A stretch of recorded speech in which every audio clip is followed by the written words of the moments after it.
Now, what I'm going to do is read to you some preliminary instructions. These instructions are designed to give you an idea of the outline that our trial will follow, as well as an idea of what your job as a juror will be and what my job as the judge will be.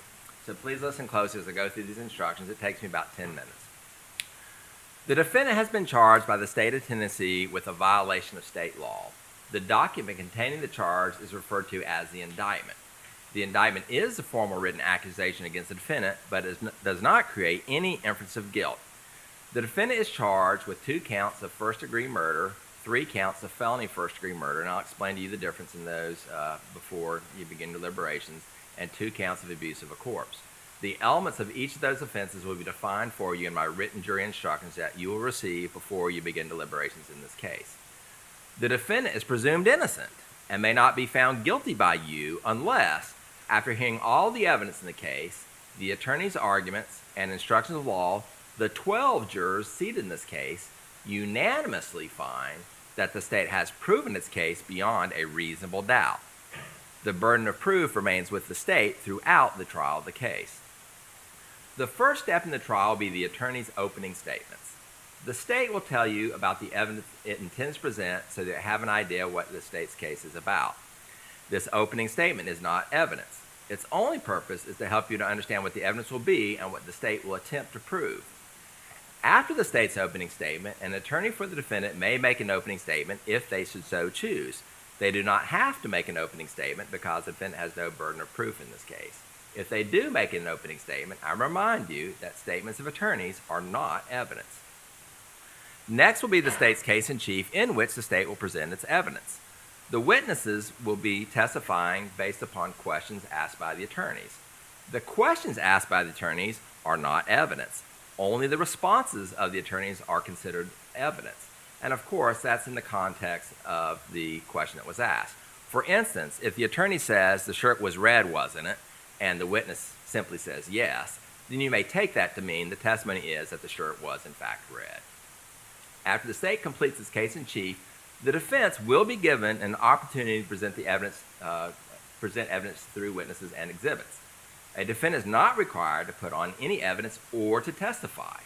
The burden is always on the state to convince you beyond a reasonable doubt the defendant is guilty. If the defense does present proof, the state may then put on what is known as rebuttal proof.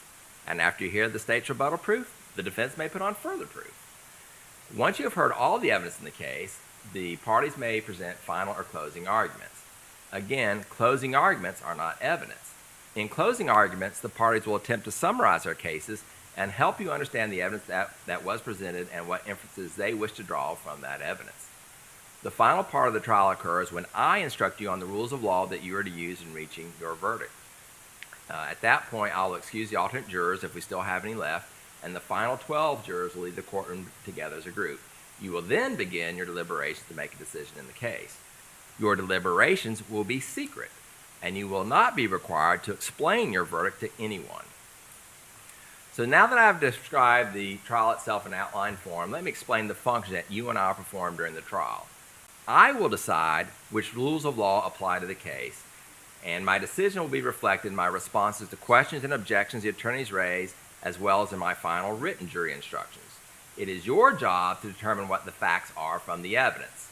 You must then apply the law in my instructions to those facts, and from that application, you will arrive at a verdict.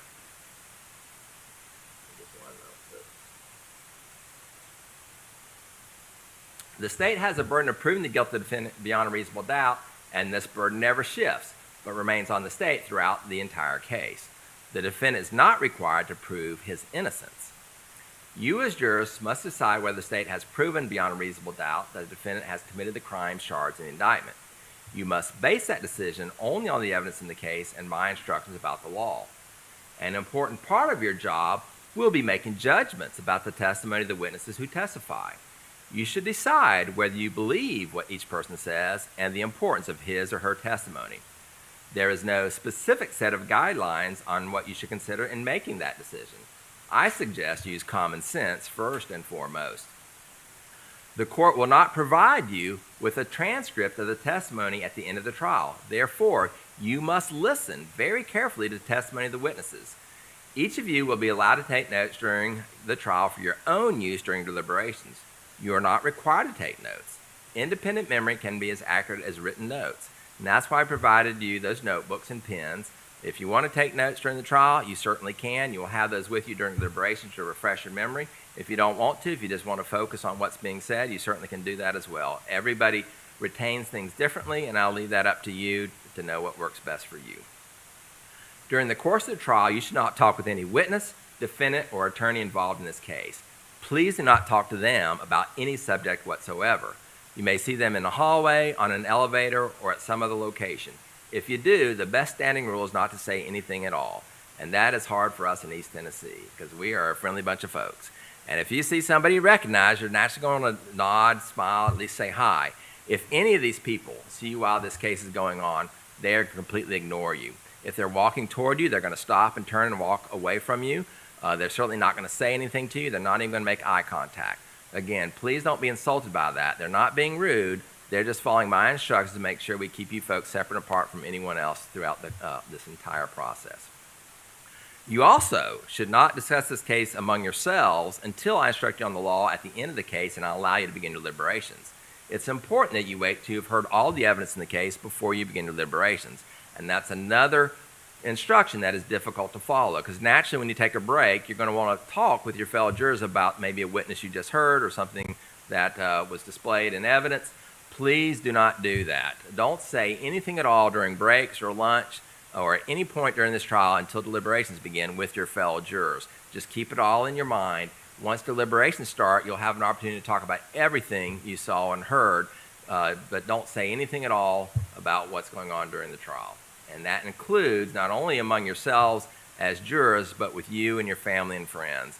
So when you go home at the end of the day or you call home at lunch or call work, please don't talk to them at all about this trial. I gave you that caution last week several times. I'm going to continue to do that. So just make sure that you're not saying anything. Just keep it all in your mind until deliberations begin. You as jurors must decide this case based solely on the evidence presented within the four walls of this courtroom. This means that during the trial, you must not conduct any independent research on your own or try to gather any information on your own that you think might be helpful.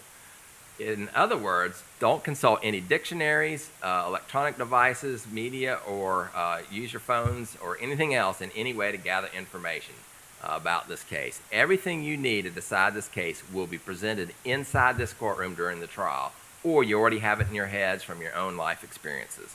So it's very important that when you take a break or during deliberations or at any point during this trial, if you're using your phone, it's not connected to this case whatsoever. I let you keep your phones with you. Some judges don't. Some judges collect every juror's phone when they walk in the courthouse in the morning. I know you need to stay connected to the rest of your lives outside of this trial. I just want to reiterate to you, don't consult your phones at all. I had a juror one time look up the definition of a word asking Siri a question. That's something we've all become accustomed to. Well, you've gone outside of the information in the trial, and that caused a real problem for us. So don't use your phones in any way to help you during the course of this trial. There will be media reports in the newspapers, radio, and television about this case. I've already given you multiple warnings about that. I'm going to do that one more time, and that is please avoid any media coverage about this case. And I also want to caution you again about social media. Many of us follow reporters on our social media. Some of us even have pop-ups on our phone that gives us notifications. If that is the case for you, I would instruct you to avoid social media during the course of this week. And also local coverage, I would encourage you not to watch the news this week. I know there's a big political debate tomorrow. I would suggest to you if you want to watch that, then do that through a national news media just so you don't hear any blurbs or anything at all about this case. So just be extra careful about your media exposure over the next week or at least until this case is concluded. At times during the trial, an attorney may make an objection to a question that was asked by another witness or by another attorney or to an answer that a witness has given. This simply means that the attorney is requesting that I make a decision on a particular rule of law. Do not draw any conclusions from the fact that an objection was made or from our ruling on that objection. My rulings only relate to legal determinations that I have to make and should not influence your thinking at all. If I sustain an objection to a question, The witness will not be permitted to answer the question. Do not attempt to guess what the answer might have been had the witness been permitted to give it. If I sustain an objection to a statement that was made, you must put that statement out of your mind, and you may not refer to that statement in your later deliberations. I'll probably say something to the effect of, please disregard the statement of the witness. You may not ask questions of the witnesses. It's the responsibility of the attorneys to present the evidence to you, and you have to base your decision upon that. I may ask a question or two of a witness. If I do, that does not indicate any opinion regarding the facts of this case or any opinion regarding that witness's credibility. Again, those are simply questions that I have to ask. You can consider the answer as proof in the case, but please don't put any undue emphasis on a question that I have asked. It'd be no different than one of the attorneys asking the question. Finally, during the course of trial, I may have to interrupt the proceedings, consult with the attorneys about certain issues of law. If I do, in some cases, we will do that with you remaining in the courtroom. We'll step over to the far side where Officer Thompson is, outside of your hearing. It'll be on the record, but no one else in the courtroom will hear it, where we can have brief discussions about the law. In other cases, I may need to send you out of the courtroom back to the jury holding area where we take up a matter out of your presence. Again, these are important decisions that I have to make, and sometimes it's pretty quick and easy for me to make up my mind. Other times it will require for me to listen to more lengthy argument from the attorneys, maybe even hear some additional proof. If that were to happen and we end up with a long delay and you're back there in the jury area twiddling your thumbs wondering what's going on, please don't hold that against either side here. If you want to blame somebody for the long delays, just blame me and my poor legal education. I owe it to these parties and the citizens of the state to get these decisions right, and sometimes I need to take a little bit of time to think these things through. So I'd ask you to be patient with me, but again, if you want to blame somebody, just put that on my shoulders. If after your deliberations you find the defendant guilty of any offense, the court will set any appropriate punishment according to law. The jury will not be involved in setting the punishment in any way. Now, the last thing I'm going to tell you before I turn this over to the attorneys for opening statements is somebody may have said last week when you came in here, you're going into Judge Sword's courtroom, and that's just sort of shorthand people use. If you're going in Division I, they'll say this is Judge Sword's courtroom. If you're in Division II, they'll say you're in Judge Hickson's courtroom. Or if you're downstairs in Division III, they'll say you're in Judge Green's courtroom. This courtroom does not belong to Judge Sword. This is not my courtroom. I just simply work here. This courtroom belongs to the people of the state of Tennessee. And guess who that is? That's you folks. This is your courtroom. So I want you to feel every bit as comfortable sitting here in this jury room, or in that jury box in the back now, as you would sitting in your own living room. I hope I've impressed upon you how incredibly important service that you're providing to our community. So I want you to know if there's anything that I can do to assist you in the performance of that duty, please don't hesitate to ask. If you're having a hard time hearing me or an attorney or a witness, please raise your hand, especially you folks in the back.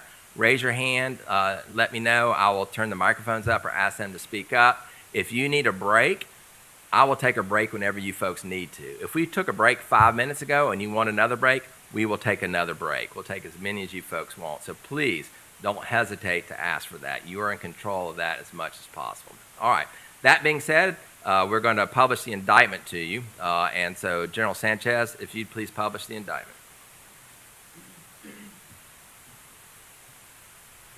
State of Tennessee, County of Knox, Criminal Court for Knox County, Tennessee. The grand jurors for the state of Tennessee, upon their oaths, present that Joel Michael Guy, heretofore to wit, on or about the blank day in November 2016, in the state and county aforesaid, did unlawfully, intentionally, and with premeditation kill Joel Guy Sr. in violation of TCA 3913-202 and against the peace and dignity of the state of Tennessee. Second count, and the grand jurors aforesaid, upon their oaths aforesaid, do further present that Joel Michael Guy, heretofore to wit, on or about the blank day of November 2016, in the state and county aforesaid, did unlawfully, intentionally, and with premeditation kill Lisa Guy in violation of TCA 3913-202 and against the peace and dignity of the state of Tennessee. Third count, the grand jurors aforesaid, upon their oaths aforesaid, do further present that Joel Michael Guy, heretofore to wit, on or about the blank day of November 2016, in the state and county aforesaid, did unlawfully kill Lisa Guy during the perpetration of first-degree murder in violation of TCA 3913-202 and against the peace and dignity of the state of Tennessee. Fourth count, and the grand jurors aforesaid, upon their oaths aforesaid, do further present that Joel Michael Guy, heretofore to wit, on or about the blank day of November 2016, in the state and county aforesaid, did unlawfully kill Joel Guy Sr. during the perpetration of theft in violation of TCA 39-13-202 and against the peace and dignity of the state of Tennessee. Fifth count. In the grand jurors aforesaid, upon their oaths aforesaid, do further present that Joel Michael Guy, heretofore to wit, on about the blank day of November 2016, in the state and county aforesaid, did unlawfully kill Lisa Guy during the perpetration of theft in violation of TCA 39-13-202 and against the peace and dignity of the state of Tennessee. Sixth count. In the grand jurors aforesaid, upon their oaths aforesaid, do further present that Joel Michael Guy, heretofore to wit, on about the blank day of November 2016, in the state and county aforesaid, did unlawfully, knowingly, and without legal privilege, physically mistreat the corpse of Joel Guy Sr. in a manner offensive to the sensibilities of an ordinary person, in violation of TCA 39-17-312, and against the peace and dignity of the state of Tennessee.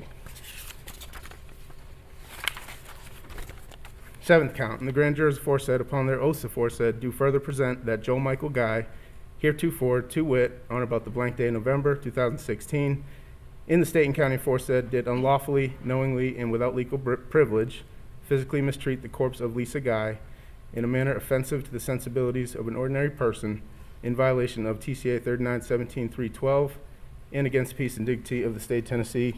Signed, Sean P. Allen, District Attorney General. Thank you, Judge Sanchez. Mr. Halstead, how does Mr. Guy plead to these allegations? Not guilty. Thank you, sir. Madam Clerk, you're excused. Thank you so much. I will see you tomorrow. All right, ladies and gentlemen, is the rural sequestration of witnesses requested? Yes. All right, if there are any witnesses involved in this case in the courtroom, Mr. McCord, your designated detective, you may remain in the courtroom. Any other witnesses, you must be excused at this point. You may not discuss your testimony with any other witnesses. Oh, and family members as well, too. So nobody should talk about any testimony that you hear during the course of this trial. And also, I would instruct you, you cannot watch any live streaming. If there's any live streaming from media on this, those witnesses are prohibited from doing that as well, too. All right, it is time for opening statements. Generally, may begin your opening statement. I would like to clarify that the family can remain. There are any objection family members remaining who...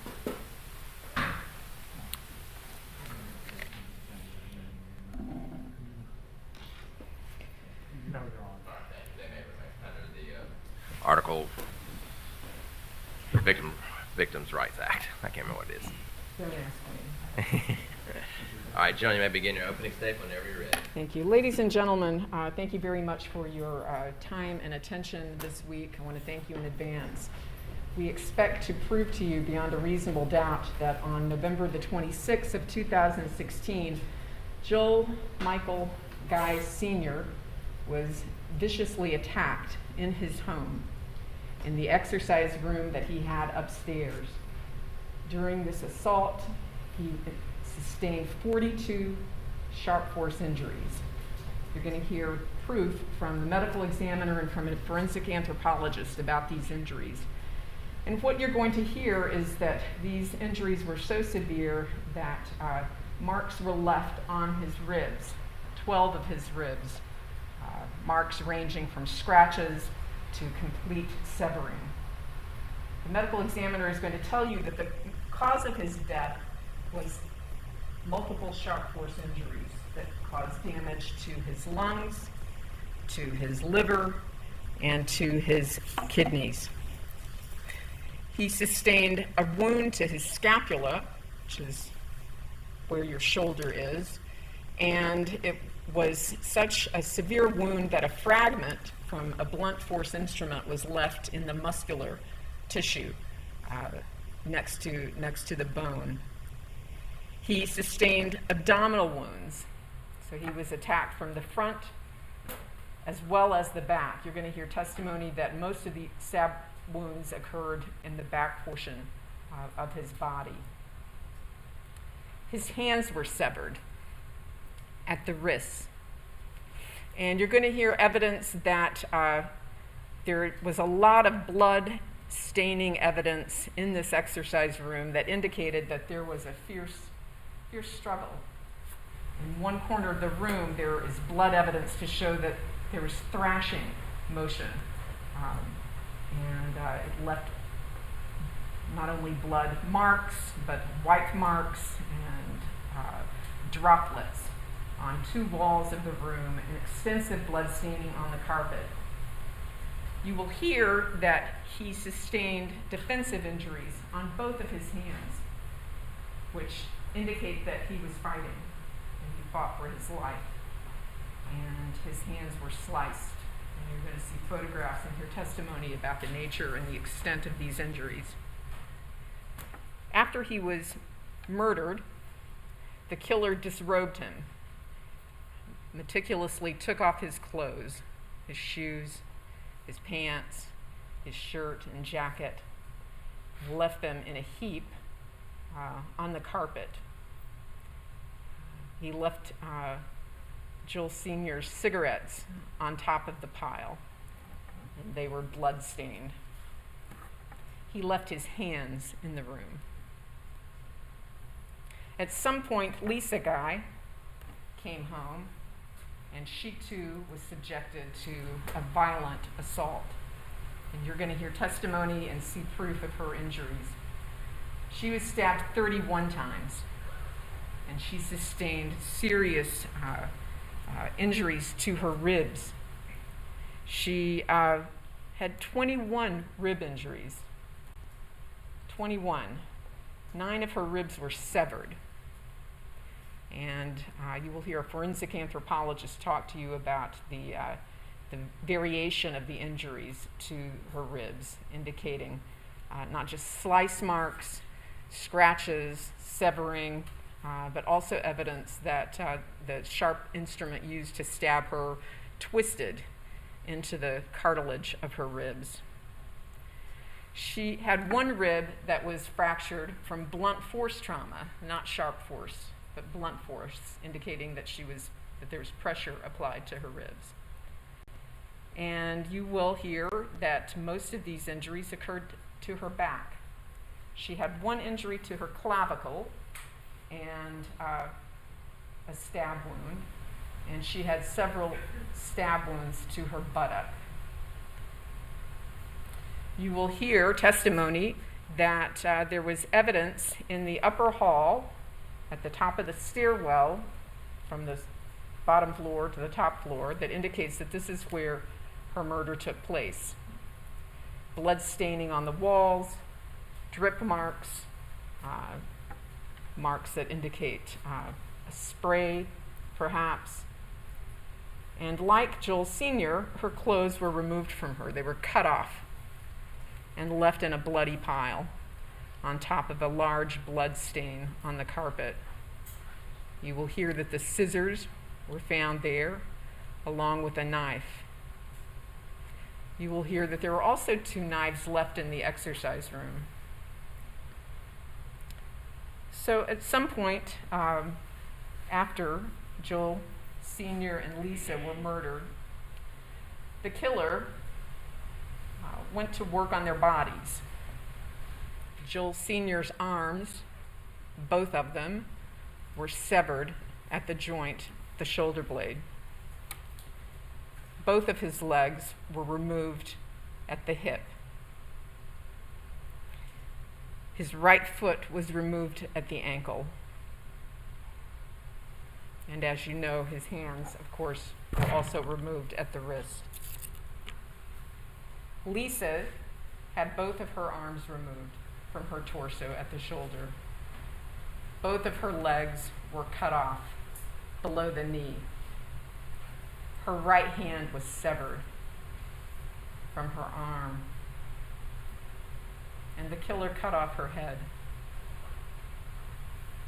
You will hear testimony from a forensic anthropologist who will tell you that her head was basically broken from a part of the spine called the atlas. There was a blunt force trauma applied to her neck before her head was severed from her spine.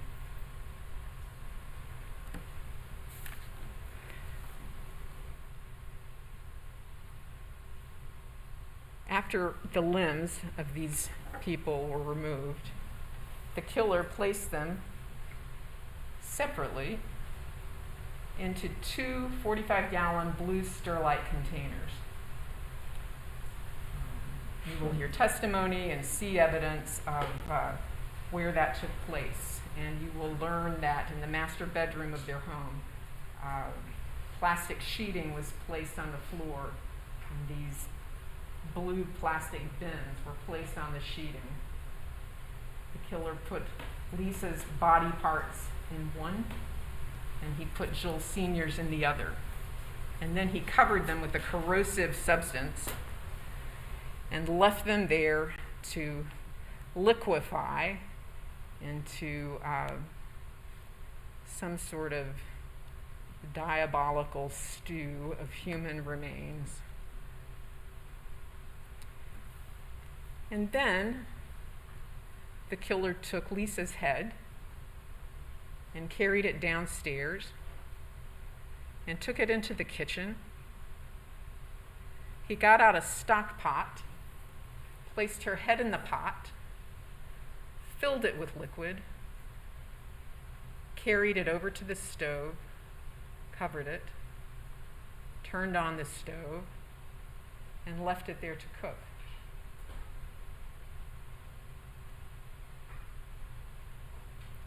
So, you will hear some proof from family members.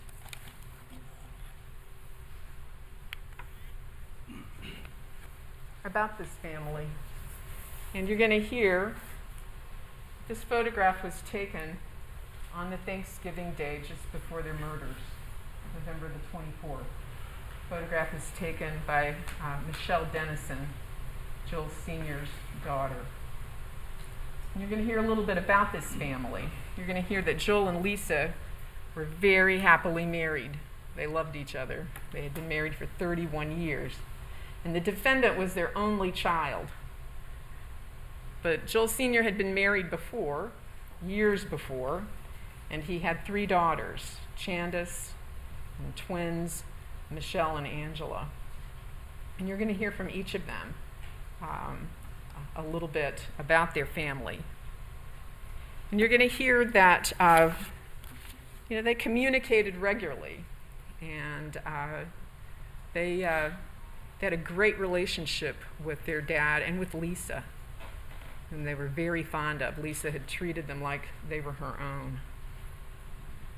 You're going to hear a little bit about the dynamics of this family, and you're going to hear that on Thanksgiving,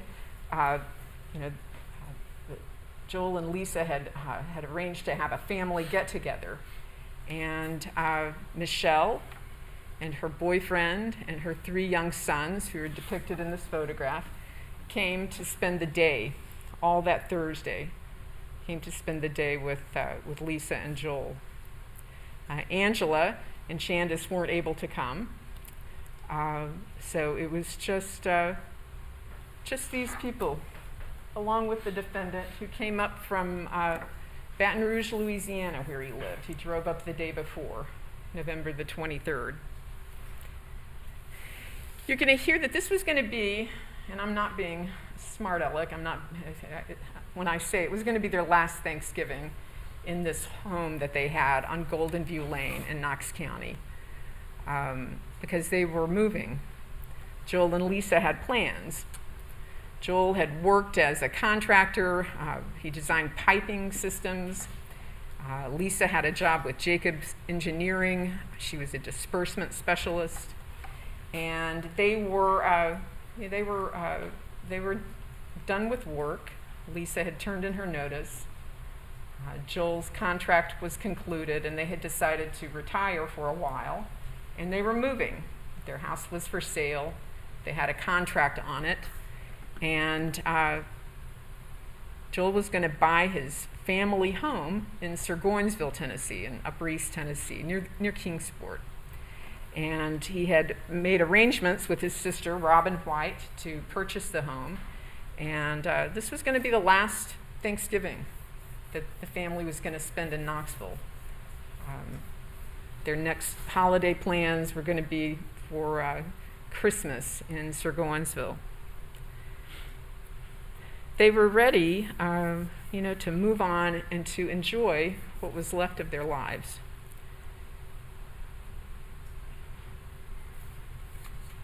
So, I want to give you an idea of kind of a timeline for where we are this weekend. And you're going to see that the defendant came to Knoxville from Baton Rouge on November the 23rd. The family get-together was on Thanksgiving the 24th. You will hear proof that on November the 25th, Joel and Lisa and the defendant drove up to Burgonsville to deliver a boat that Joel Sr. had, and he wanted to take it to the Burgonsville house. You will see and hear evidence that Lisa was alive on November the 26th, sometime after noon. We know that because of evidence we have from a shopping trip that she made in Knoxville. And we know that the defendant was in Knoxville on November the 26th, also because of evidence we have from a receipt where he went shopping at a store, a Walmart store, and was seen there around 3:35. The evidence will show that Joel and Lisa were murdered on Saturday, November the 26th. You will hear proof that the defendant left Knoxville at some point on November the 27th, and you will hear proof that the guys' bodies were found on Monday, November the 28th.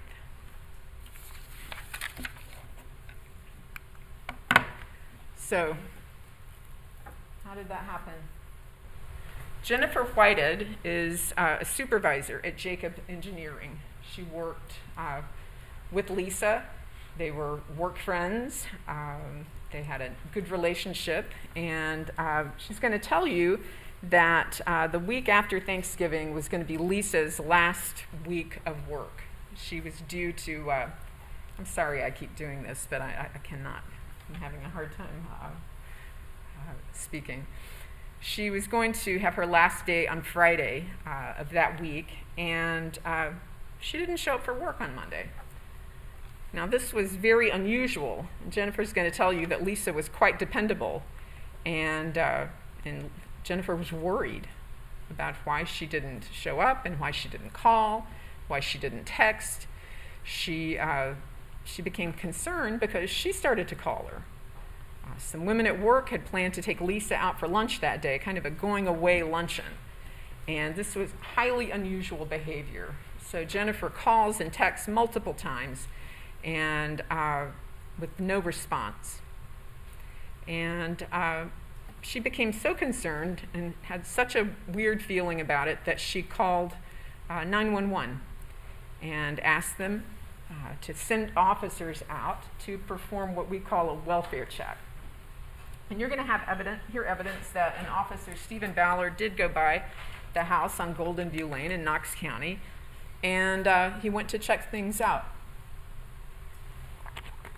He will tell you that he saw cars in the driveway, really didn't see any signs of disturbance. He didn't look that closely, knocked on the door, I think, nobody answered, and then he left. But Jennifer wasn't satisfied, and she persisted, and she asked the sheriff's department, because this was in the county, to check again. So Detective Jeremy McCord made a trip over there, and he made a number of observations while he was there. He too noted that there were 3 vehicles in the driveway, 2 cars and a truck. He noted the for sale sign in the front yard, and he thought that was kind of significant because he had been looking at houses himself, and he noticed on the front door that there wasn't a realtor lockbox. Typically, that can happen when that will be present when a house is for sale. He went to the front door and knocked and didn't receive an answer. He knocked hard, identified himself as a member of the sheriff's department, wanted to let whoever was inside know that he was there to check on their welfare. And when he was at the front door, if you will notice these, he was able to look in and see through the windows that there were groceries that were scattered in the floor of the foyer area. And that concerned him. There were a number of bags left in the floor. So no one responded to the knocks, and he decided to go around back. And when he went around back, he observed that the doorknob from the back door was missing. It's completely gone. And he thought, well, that's strange, because the doorknob on the front door had looked sort of weird to him. It didn't look like it fit properly in the front door. There were scratch marks around it. And so he made the conclusion that for some reason, the doorknob from the back door had been removed and placed on the front door. And he just felt like something was wrong. He heard a dog barking inside. And he just kind of became alarmed, and he felt like there was a need for officers to go inside. He even called the realtor to try to figure out, what was going on. Those were their cars.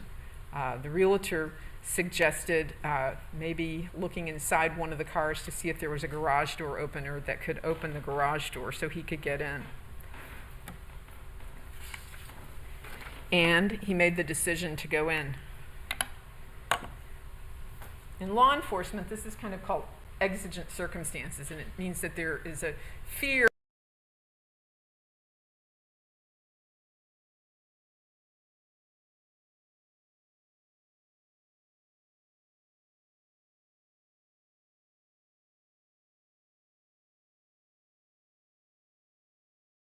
people. They find people who are sick, and sometimes they find people who are deceased. And so he was worried and decided that, he needed to check on their welfare, and so he went in. And when he did so, immediately upon opening the garage door, he felt more of what he had felt when he was at the back door. When he was at the back door and looked through the hole that was left from the doorknob, he had felt heat and had detected kind of an odor that concerned him. But when he opened the garage door, there was a blast of heat and an overpowering smell, something strange, something that he had not smelled before. And so, being alarmed at the unusual nature of this situation, he decided to go in with some trepidation. He was careful. And the way law enforcement officers go into a house under these circumstances, because there may be danger there, who knows what they might encounter, they go from room to room. They announce themselves as law enforcement officers, and they move through the house in what is called a clear. They're clearing it. And he will tell you that they entered through the garage into the kitchen area, and he's going to describe for you the things that he found inside the house that were very unusual to him.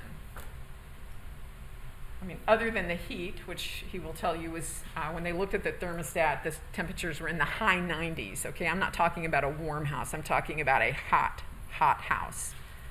And I'm talking about an odor that caused officers to have physical reactions to. In the kitchen of the house, he saw things scattered on the floor, and he noticed towels and bottles of bleach and a bottle of muriatic acid and garbage bags. He noticed that the stove was operating and there was a pot on it. He noticed that the oven was on.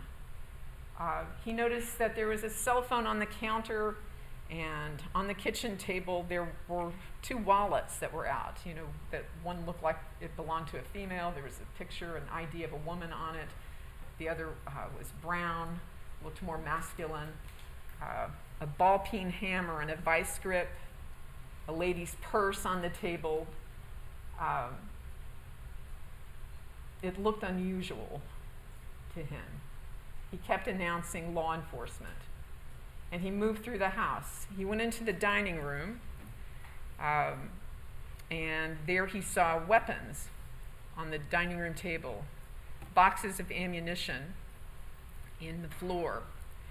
There were tools also on the dining room table, a screwdriver and what appeared to be a lock set, another doorknob lock set. In the foyer, there were multiple bags from a Walmart that had groceries inside them, including perishables, things like ice cream, bacon, and sausage, the sort of things that you would expect that you would put away in the refrigerator as soon as you came home. Some boxes of beer. And as he went through the house in the downstairs, he just became more and more anxious. There was a little study area, a den. The den contained the door that had the missing doorknob. There was animal waste, feces on the carpet, and urine stains.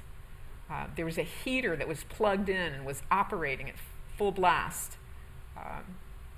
And again, he noticed the thermostat set so high. He goes through the downstairs, and as he did so, he starts to feel fear. And he'll tell you, he's not ashamed to tell you, it was scary. He began to go up the stairwell, and as he was going up the stairs, he noticed that there were blood drip marks on the walls, and there was blood on the carpet. And at this point, he will tell you he knew that something terrible was wrong. And at the top of the stairs, he sees this pile of clothing, this pile of bloody clothing and bloody scissors and a bloody knife and a big blood pool. And he looks down the hall and he sees a pair of severed hands on the carpet in a room down the hall. And it freaked him out.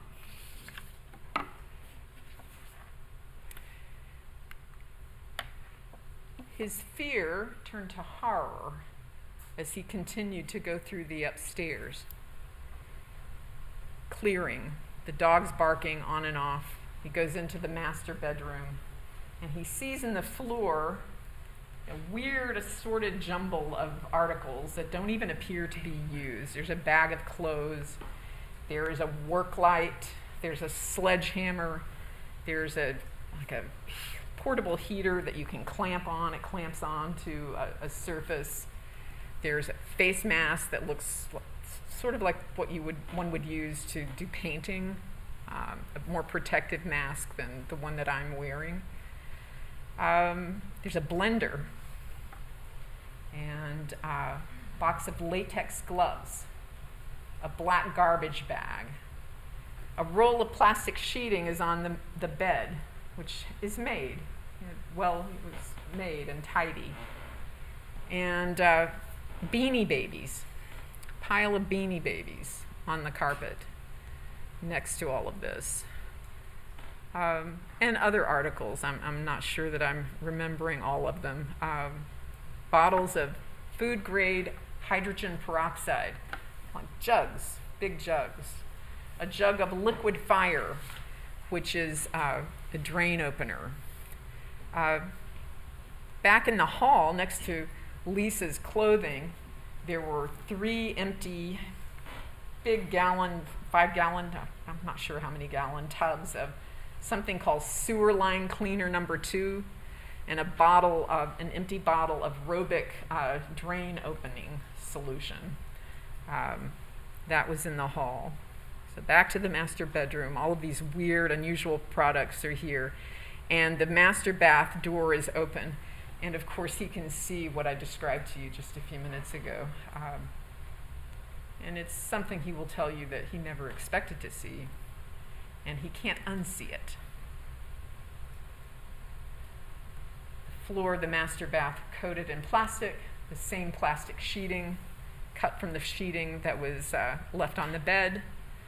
A garden hose connected to the shower head, a heater running full blast, a knife in the sink, and the remains of what appeared to be human beings. At the time, Detective McCord will tell you he didn't know how many, who they were. He didn't know what he was dealing with. And they continued to clear the house.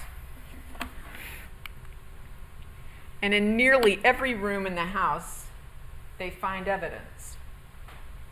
I think there was one room that was used for storage that there was packing. People, you could tell that the homeowners were packing. Things were boxed up. I don't think they recovered anything out of that room, but there's a guest bedroom that they went into. And in that room, on the bed, the unmade bed, there was a laptop computer that was plugged in, a used latex glove on the carpet.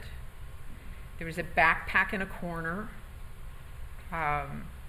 There was a bloody jug of the same food-grade hydrogen peroxide on the dresser, along with a box of latex gloves, some credit cards that appeared to be issued to Joel Sr.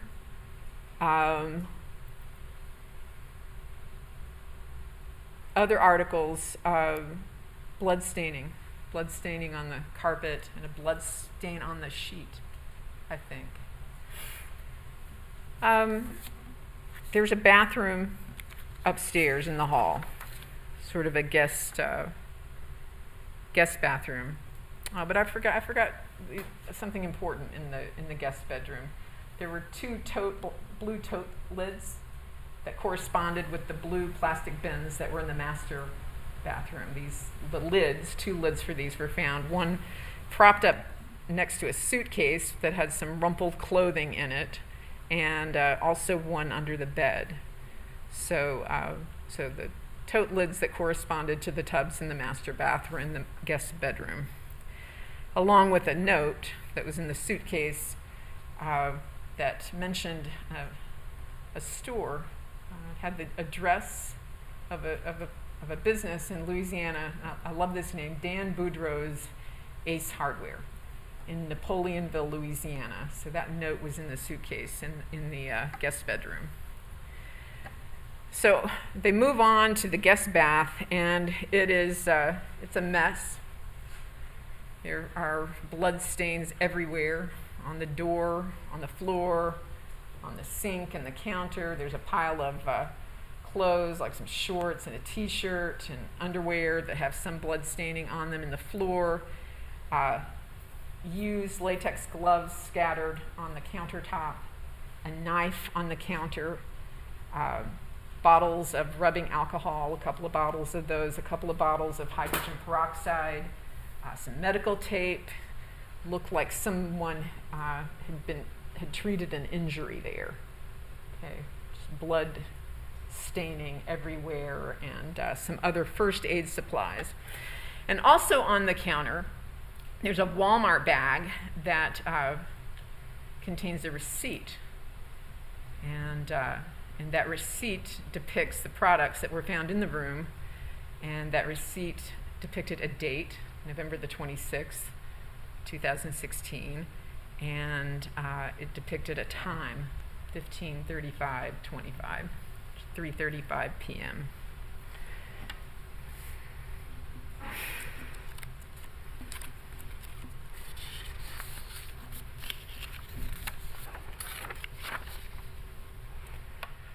And as if all of those discoveries weren't bad enough,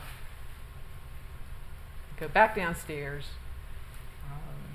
After they've gotten rid of the dog that was locked up in a laundry room in this stifling heat, they get someone to take care of the animal, to get it out of the house and to be treated. I don't know, Animal Rescue, the Humane Society. He was animal control, I guess is what it's called. But they go back down to the kitchen, and they open the lid on the pot on the stove, and they discover a human head. And they will later learn that that's Lisa Guy's head cooking.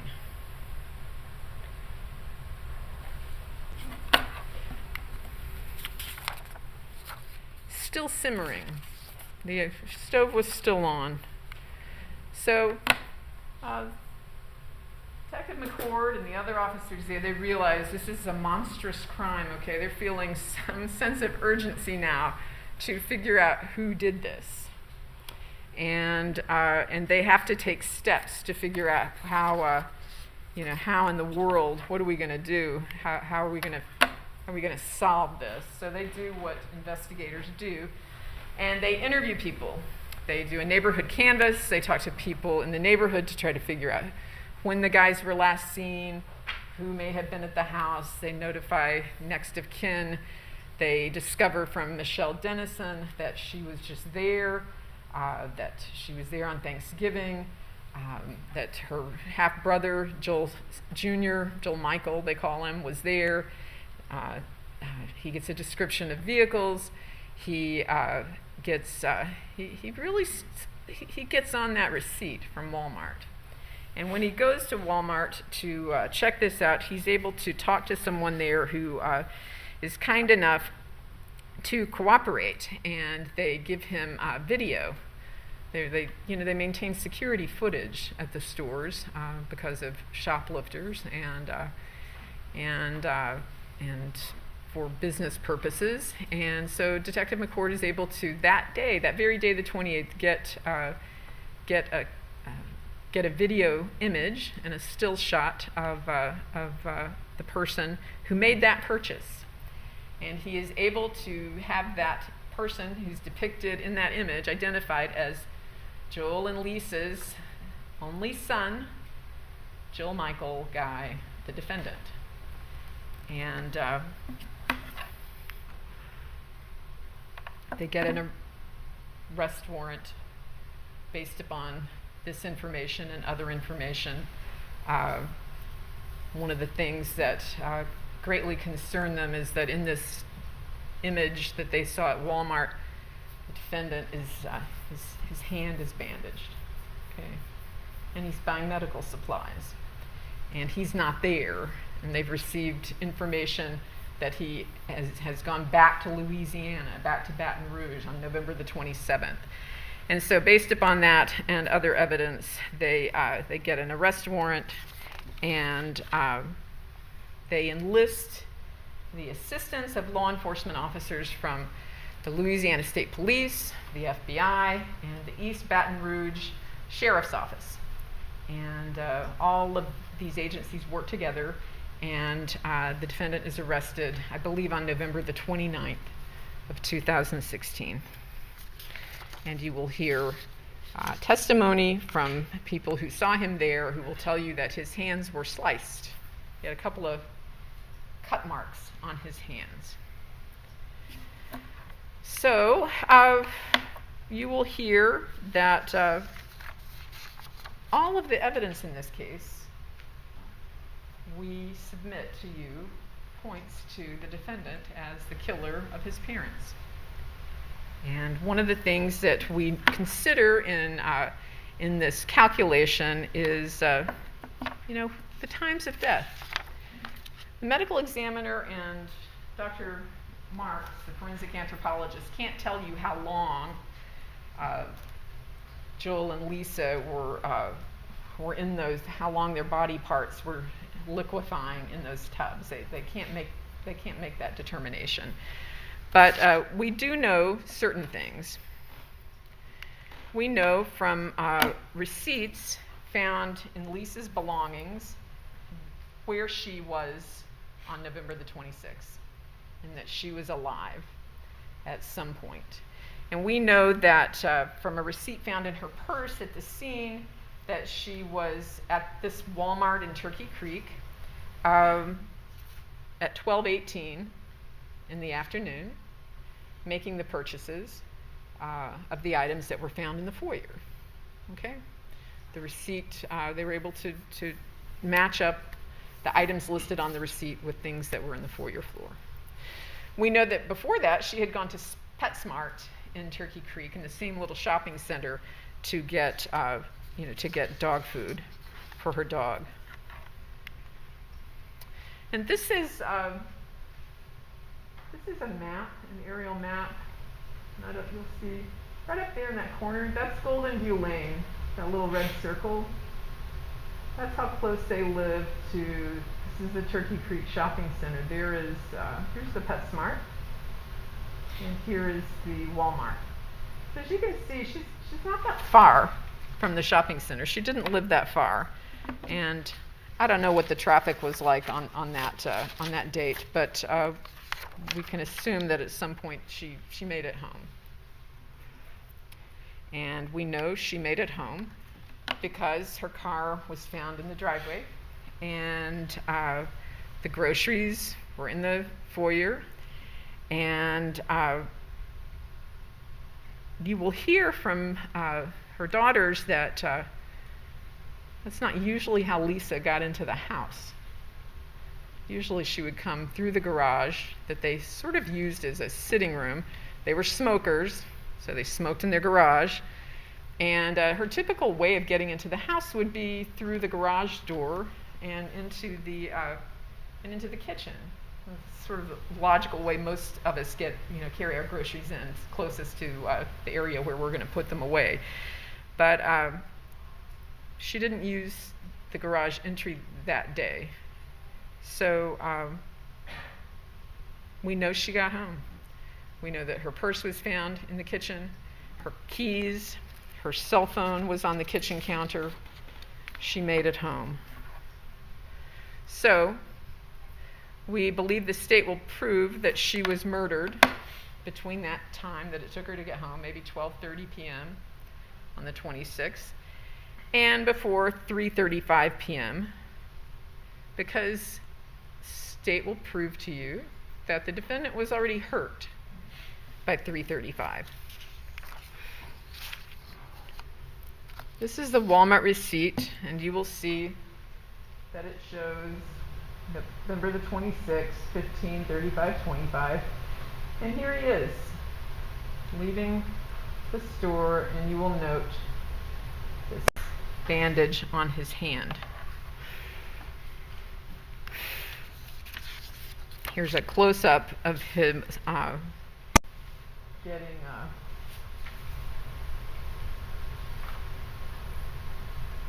the self-checkout, getting his medical supplies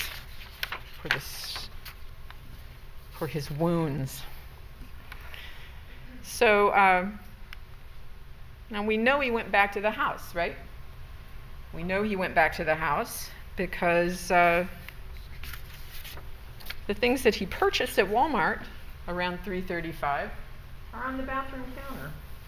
And I want you to look at these. So here's the receipt again. And here's the bag that the receipt was in. Here's a knife. DNA is on part of that knife. Here's some hydrogen peroxide. Here's some bandages that were recovered. Here's some alcohol, rubbing alcohol, this Dermaplast, something like that, some kind of first aid spray. And then all of these gloves. This is Jill Sr.'s cell phone. You'll hear from Kim Lowe, special agent with the TBI, that the defendant's DNA is found on 6 of those gloves, inside and out. So,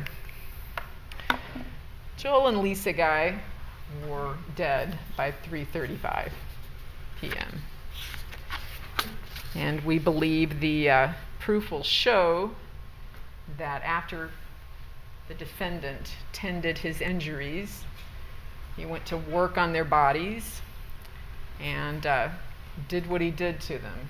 The forensic anthropologist has a nice name for what he did. It's called disarticulation. That's an elegant name for cutting off their arms and legs and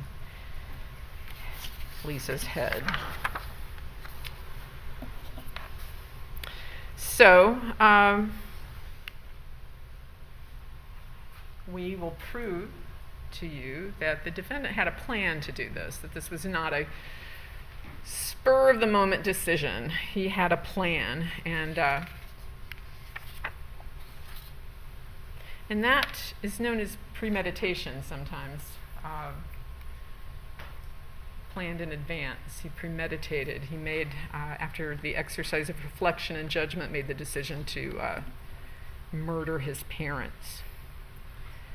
So in the guest bedroom, where you will hear, Michelle Dennison will tell you that that's where the defendant was staying on Thanksgiving, you're going to see that there's a backpack found in the corner of the room. And it was taken into evidence and later inventoried per the policy of the sheriff's office. That's what they have to do when they seize evidence, something like that. They inventory the contents of it. And here it is. And they opened it, of course, and they found instruction manual for residential hot water heater. They found some books, and they found a notebook. And in the notebook, there was a writing, and I want to go through it with you a little bit because it's kind of hard to see like this, but we'll start from the first line. Get killing knives. Quiet. Multiple. Get carving knives to make small pieces. Get sledgehammer. Crush bones. And of course, there were multiple knives found at the scene. You will hear there was a knife in the guest bathroom, a knife in the sink in the master bathroom. There were 2 knives next to the pile of bloody clothes that belonged to Joel Guy in the exercise room, and then there was a bloody knife next to Lisa Guy's cut-up clothing. There is no evidence that he used the knives to make small pieces other than the hands and head, or that he used the sledgehammer to crush bones. You will not hear evidence of that. Bring blender and food grinder. Grind meat. Well, we will not show you that he did grind any meat, but we will show you that he brought a blender and that in his vehicle that was searched after his arrest in Baton Rouge, he did have a food processor in the trunk.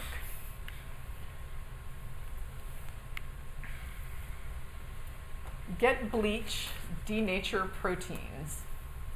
Well, there was bleach, several tubs of bleach in the kitchen. Get plastic bin for denaturation process. And I guess that means for dissolving your parents. Does not matter where they're killed. Just get rid of bloody spots to prevent evidence of time of death, not the mattress or couches. Get rid of bodies inside the house, there and my DNA already there. Because, of course, he had been visiting, so his DNA would be in the house necessarily. I guess that's what that means.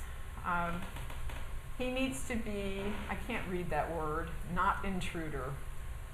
Flush chunks down toilet, not garbage disposal. No evidence, ladies and gentlemen, that he did that. But the next line, get plastic sheeting for disposal process. There is evidence that there was plastic sheeting at the scene on the bed where Joel and Lisa Guy slept. Get hollow point bullets just in case. Will be seen buying bullets. Just use computer room gun. Check to make sure there are bullets. Last resort. There were no gunshot wounds to the victims. He's not alive to claim her half of the insurance money, all mine, $500,000. You will hear evidence through Jennifer Whitehead and through documents from Jacob Engineering that Lisa Guy did have an insurance policy. She was going to be employed until the following Friday after Thanksgiving. And you will see that he was a beneficiary, in fact, to this life insurance policy. Flood the house. Covers up forensic evidence. No evidence that he flooded the house. Turn heater up as high as it goes. Speeds decomposition. Again, thermostats were in the 90s, both upstairs and downstairs. Bleach reacts with luminol just like blood. Douse area with bleach. Big sprayer. There was a big sprayer in a box on the kitchen floor. I don't know that it had been opened, and I can't tell you that the state will prove that there was evidence that he doused the area with bleach. But there was lye, and he mentioned, it says trash compactor ? The next line is body gives time of death, alibi. Don't have to get rid of body if there's no forensic evidence on the body. His fingerprints and DNA. And that brings us to the severed hands.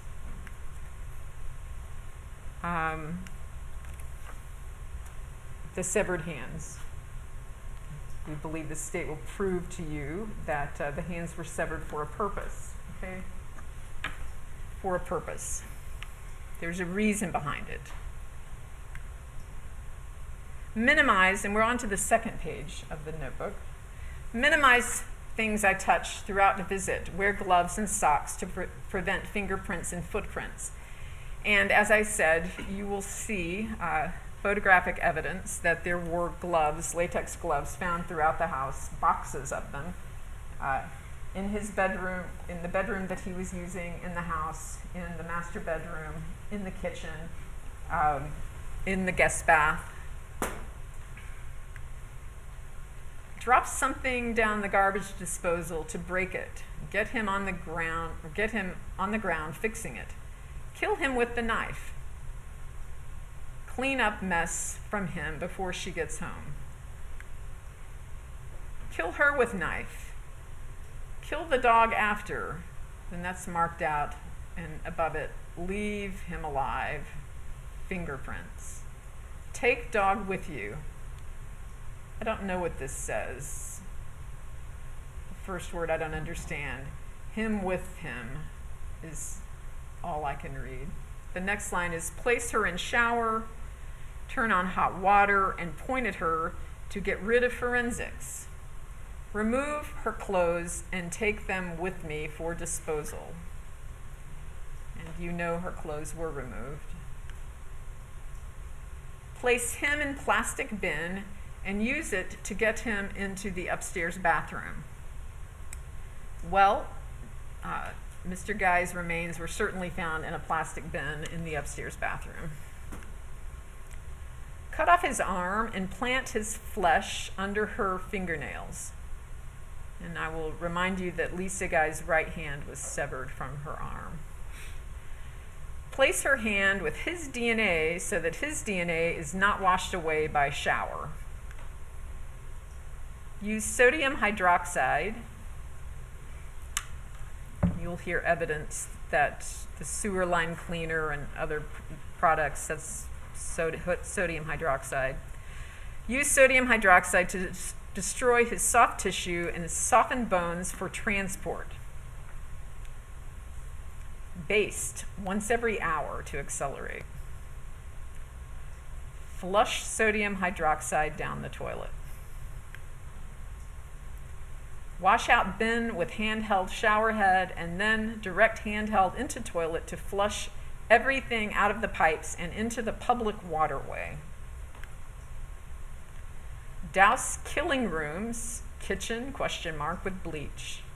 Place hair curler with flammable paper and flammable containers of gasoline in 4 locations. His killing room, her killing room, his bathroom, her bathroom.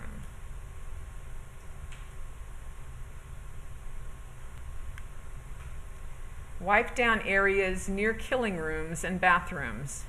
Turn heaters up to 90 degrees to melt fingerprints and dry everything. Set her phone to send me a text message late Sunday to prove that I was in Baton Rouge and she was, in quotation marks, alive. Leave through front door and wipe down doorknobs. Timer for flammables set for Friday at 10 a.m.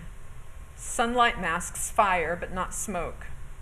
Everyone at work, so they can't report it. This is an enlargement of what is on this page. Ultraviolet light shows fingerprints. Check mail before leaving. To get rid of blood, use peroxide hemoglobin and bleach DNA. Destruction of bodies. Composition of body, 20% fat, 20% protein, 55% water, and 5% other components. Assets. These pages will show you that the defendant analyzed the financial assets of his parents. Her assets, her life insurance, $500,000, possibly more with double indemnity. With him missing, dead, I get the whole thing. All her other assets are joint. Go to him if missing, unknown if he's dead. His assets includes all joint property if missing. When he gets all joint property, also gets joint debt. Knoxville house, homeowner's insurance, possibly, but probably worthless after the fire, owe $100,000. Sirgoinsville house, appraised at $400,000 plus, worthless with Renee on the property. You will hear testimony that Renee Charles is Joel Guy Sr.'s sister. His sisters live in the Sirgoinsville area. Her car, his SUV, not paid for. His boat, his old truck, paid for. His 401k, $80,000, possibly less after taxes. He could possibly have savings and or other investment accounts. So we believe that the proof will show you, ladies and gentlemen, that the motive in this case is not an element of the crime, but the motive is financial. Money, all mine, $500,000. I get the whole thing. There are 2 counts of, 3 counts actually, of felony murder involving theft, the theft of property, and we expect to provide testimony that certain financial transactions were made with the guy's assets after the time of their deaths on November the 27th. And other articles of theirs were taken, and we believe that proof will show just what was taken from them. You're going to hear from expert witnesses, as I alluded to, or as I said earlier. You're going to hear from a DNA expert who will talk to you about the DNA evidence found throughout the house. She's going to tell you exactly where she found the defendant's DNA, certainly on the latex gloves, on some of the weapons, and of course the DNA of Joel and Lisa Guy were found throughout the house and on a lot of the blood evidence. Not all DNA evidence is blood evidence, of course, and she will explain all of this to you. That's Agent Kim Lowe. Then you will hear about the autopsy of Joel Sr.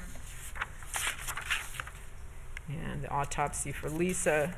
Dr. Amy Hawes with the Forensic Center in Knox County is our expert witness in that area, and she will testify to you about the cause and manner of death, and you will see photographic evidence, and you'll see diagrams, and she will be able to better explain to you than me what exactly happened to them. And again, you're going to hear from a forensic anthropologist, Dr. Murray Marks, with respect to the injuries to the bones of both Joel and Lisa. Joel was identified by fingerprints because we had his hands, and Lisa was identified by dental records. And Dr. Marks will describe for you and show you images of the damage that was done to their bone structures, and explain the difference between dismemberment and disarticulation, and He will be one of our expert witnesses. You will also hear expert testimony on with respect to fingerprints and electronic devices that were examined by Eddie Wassman with the Sheriff's Office and Tom Finch, who did the fingerprint evidence. So other than the felony murder counts, the premeditated murder counts, the felony murder counts, Mr. Guy is also charged with 2 counts of abuse of corpse. You know, I don't think we need to belabor that. And you will hear evidence of flight, and the court will give you an instruction on what flight means and how you can judge it with respect to this case. But the evidence we submit to you will show that after killing his parents and dismembering them and trying to destroy evidence of his involvement at this scene, he left, went back to Louisiana. Ladies and gentlemen, we believe that at the end of our proof, at the conclusion of everything, turn it off, you will find Joel Michael Guy Jr. guilty of every count of this indictment, because we will have proven it to you beyond a reasonable doubt. Thank you very much for your attention. Thank you, General Nacios. Mr. Halstead, would you like to make an opening statement, sir? Yes, Your Honor, just briefly. I first just wanted to introduce myself. Mr. Stevens did all the work in the jury selection. I am John Halstead. This is Mark Stevens, and we are representing today Mr. Guy. I want to start out by saying thank you for being here. Our criminal justice system is one of probably the best one in the world. And what makes it so great is that we have citizens who are willing to come to court, especially during a pandemic, during a time like this, willing to come to court, spend a week listening to the proof and making a decision. And another strong part of our constitutional criminal process is that that decision has to be made beyond a reasonable doubt. And that reasonable doubt can come from witnesses, it can come from physical evidence, it can come from cross-examination. And we just ask you and know that you will listen to everything very closely, listening for the reasonable doubt and making your decision at the end of the case. Again, I want to thank you for being here. This is a difficult time to try a case, difficult time to do anything, and we really need you, and you've come forward, and we really appreciate that. Thank you. All right, folks, so we are going to take a recess. We're going to rearrange the courtroom to set up the witness stand for the witnesses, and this will take us a little bit of time, but we should be able to start the proof before lunch. I suspect it's probably going to be a 20 to 30 minute break.